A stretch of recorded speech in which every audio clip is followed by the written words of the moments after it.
ಓಂ ಗುರುಭ್ಯೋ ನಮಃ. Hi friends, ಎಲ್ಲರಿಗೂ ನಮಸ್ಕಾರ. ನಮ್ಮ ಚಾನೆಲ್ಗೆ ಸ್ವಾಗತ. ಎಲ್ಲರೂ ಹೇಗಿದ್ದೀರಾ?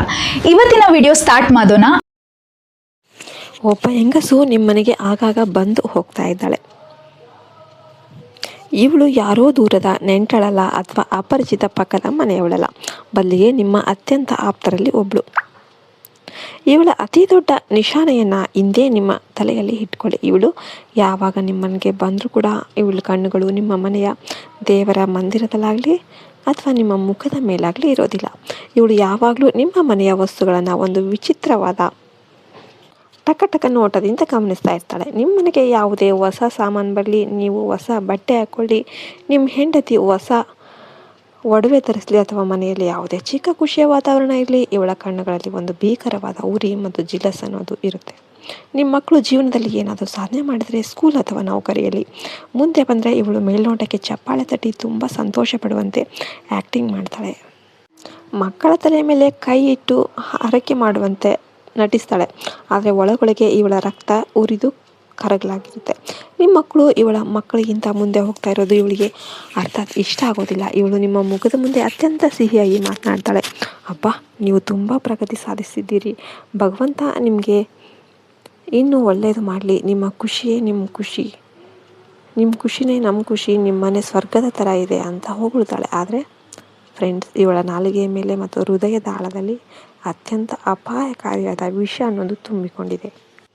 ಇವಳು ನಿಮ್ಮ ಮನೆಯ ಹೊಸ್ತಿಲನ್ನು ದಾಟ್ತಾ ಇದ್ದಂತೆ ಇವಳ ಅಸಲಿ ಮತ್ತು ಭಯಾನಕ ನಿಯತ್ತು ಹೊರಬರುತ್ತೆ. ಇವಳು ಬೇರೆ ಹೆಂಗಸರ ಮಧ್ಯೆ ಕುಳಿತುಕೊಂಡು ನಿಮ್ಮ ಮತ್ತು ನಿಮ್ಮ ಪರಿವಾರದ ಬಗ್ಗೆ ಕೆಟ್ಟದಾಗಿ ಮಾತನಾಡ್ತಾಳೆ. ನಿಮ್ಮ ಚಾರಿತ್ರ್ಯದ ಮೇಲೆ ಬೆರಳು ಎತ್ತಿ ತೋರಿಸ್ತಾಳೆ ಮತ್ತು ಸಮಾಜದಲ್ಲಿ ನಿಮಗೆ ಯಾವುದೇ ಮಾನ ಮರ್ಯಾದೆ ಕಳೆಯೋದಕ್ಕೆ ಯಾವಾಗಲೂ ಪ್ರಯತ್ನ ಮಾಡ್ತಾನೆ ಇರ್ತಾಳೆ.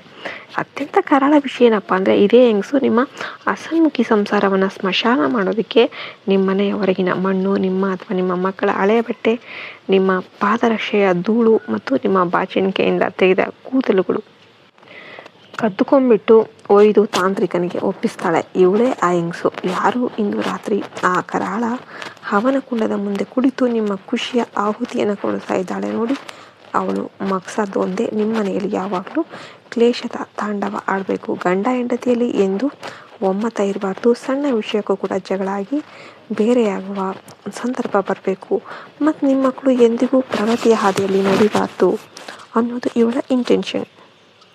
ಇವಳು ನಿಮ್ಮ ಮನೆಯ ನಿಮ್ಮ ಅನ್ನ ಧನ ಎಲ್ಲವನ್ನು ಕಟ್ಟಿ ಹಾಕೋದಕ್ಕೆ ಬಯಸಿದ್ದಾಳೆ. ಫ್ರೆಂಡ್ಸ್, ನೀವು ಇನ್ನು ಮುಂದೆ ಅತ್ಯಂತ ಸಮಾಧಾನ ಮತ್ತು ಅತ್ಯಂತ ತಾಳ್ಮೆಯಿಂದ ಇರಬೇಕು. ಯಾಕೆಂದರೆ ಇನ್ನು ಕೆಲವೇ ದಿನಗಳಲ್ಲಿ ಚೈತ್ರ ನವರಾತ್ರಿ ಅನ್ನೋದು ಶುರುವಾಗ್ತಾ ಇದೆ. ಜ್ಯೋತಿಷ್ಯ ಶಾಸ್ತ್ರ, ತಂತ್ರಶಾಸ್ತ್ರ ಮತ್ತು ಅಘೋರ ವಿದ್ಯೆಯಲ್ಲಿ ಈ ಟೈಮನ್ನು ಇಡೀ ವರ್ಷದ ಅತ್ಯಂತ ಅಪಾಯಕಾರಿ, ರಹಸ್ಯಮಯ ಮತ್ತು ಶಕ್ತಿಶಾಲಿ ಸಮಯ ಅಂತ ಪರಿಗಣಿಸುತ್ತೆ.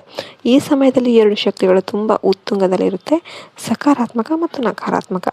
ಮಾತಾರಾಣಿ ಧರೆಗೆ ಬರುವ ಮುನ್ನ ಕರಾಳ ಅಮಾವಾಸ್ಯೆ ಬರುತ್ತೆ. ಅದರಲ್ಲಿ ತಾಂತ್ರಿಕ ವಿದ್ಯೆಗಳು, ಮಾಟ ಮಂತ್ರ ಇಂಥವೇ ಜಾಸ್ತಿ ಮಾಡ್ತಾ ಇರ್ತಾರೆ. ನಿಮ್ಮ ಫೋಟೋದ ಮುಂದೆ ಕೆಂಪು ಸಿಂಧೂರ ಮತ್ತು ಲಿಂಬೆ ಹಣ್ಣನ್ನು ಕತ್ತರಿಸಿ ಪೂಜೆ ಮಾಡಲಾಗ್ತಾ ಇದೆ ಮತ್ತು ನಿಮ್ಮ ಈ ಇಬ್ಬರು ಶತ್ರುಗಳು ಇದೇ ಸಮಯದ ಪೂರಾಪಾಯವನ್ನು ಪಡ್ಕೊತಾ ಇದ್ದಾರೆ. ನಿಮ್ಮ ಒಂದು ಫೋಟೋವನ್ನು ಹಿಡಿದು ಹವನಕ್ಕೆ ಇವರು ನೀರಿನಂತೆ ಹಣವನ್ನು ಹರಿಸ್ತಾ ಇದ್ದಾರೆ. ಕೇವಲ ನಿಮ್ಮನ್ನು ನಾಶ ಮಾಡೋದು ಒಂದೇ ಇವರ ಇಂಟೆನ್ಷನ್. ಇವ್ರದ್ದು ಏನು ಇಂಟೆನ್ಷನ್? ಯಾವುದೇ ಕಾರಣಕ್ಕೂ ದೇವರ ಕೃಪೆ ನಿಮ್ಮನ್ನು ತಾಗಬಾರ್ದು, ದೇವರ ಕೃಪೆ ನಿಮ್ಮ ಮೇಲೆ ಇರಬಾರ್ದು, ದೇವರ ಕೃಪೆಯನ್ನು ತಡಿಬೇಕು, ದೇವರ ಆಶೀರ್ವಾದ ನಿಮ್ಮ ಮೇಲೆ ತಲುಪಲೇಬಾರ್ದು ಅನ್ನೋದು ಇವರ ತಂತ್ರ. ಈ ಸಮಯದಲ್ಲಿ ನಕಾರಾತ್ಮಕ ಶಕ್ತಿಗಳು ಎಷ್ಟು ಹಾವಿ ಆಗಿರ್ತವೆ ಅಂತಂದರೆ, ಒಂದು ಸಣ್ಣ ತಾಂತ್ರಿಕ ಕ್ರಿಯೆ ಸಹ ಚೆನ್ನಾಗಿರುವ ಮನುಷ್ಯನನ್ನು ಹಾಸಿಗೆ ಹಿಡಿದು ಮಲಗುವಂತೆ ಮಾಡ್ಬೋದು. ಲಕ್ಷಾಂತರ ರೂಪಾಯಿಯ ಬಿಸ್ನೆಸ್ಸನ್ನು ರಾತ್ರಿ ಮಣ್ಣು ಮಾಡ್ಬೋದು. ಮತ್ತು ಇಂತಹ ಗೆದ್ದಲುಗಳು ಬೇರೆಲ್ಲೂ ಅಲ್ಲ, ನಿಮ್ಮ ಸುತ್ತಮುತ್ತನೇ ಸುತ್ತಾ ಇದ್ದಾರೆ. ಇವರು ಬಕ ಪಕ್ಷಿಯಂತೆ ಕಾಯ್ತಾ ಇದ್ದಾರೆ. ಯಾವಾಗ ಸಣ್ಣ ಅವಕಾಶ ಸಿಗುತ್ತೋ ಆಗ ನಿಮ್ಮ ಮನೆಯೊಳಗೆ ನುಗ್ಗೋದಕ್ಕೆ ಹೊಂಚಾಗ್ತಾ ಇದ್ದಾರೆ. ಪ್ರಾಬಬ್ಲಿ ಅವರ ನೇಮ್ ಡಿಯಿಂದ ಸ್ಟಾರ್ಟ್ ಆಗುತ್ತೆ ಮತ್ತು ಎಲ್ಲಿಂದ ಸ್ಟಾರ್ಟ್ ಆಗುತ್ತೆ. ಆದರೆ ಎಲ್ಲ ಜನರು ಆ ಅಕ್ಷರದವರು ಹಾಗೆ ಇರ್ತಾರೆ ಅಂತ ಏನಿಲ್ಲ, ಕೆಲವು ಜನ ಇರ್ತಾರೆ ಅಷ್ಟೆ. ನಿಮಗೆಲ್ಲ ವಿಡಿಯೋ ಇಷ್ಟ ಆಯ್ತು ಅಂದರೆ ಲೈಕ್ ಮಾಡಿ, ಶೇರ್ ಮಾಡಿ, ಸಬ್ಸ್ಕ್ರೈಬ್ ಮಾಡಿ. ಜೈ ಹಿಂದ್, ಜೈ ಭಾರತ್ ಮಾತೆ, ಹರಿ ಓಂ ತತ್ಸತ್. ಸರ್ವೇ ಜನ ಸುಖಿನೋ ಭವಂತು.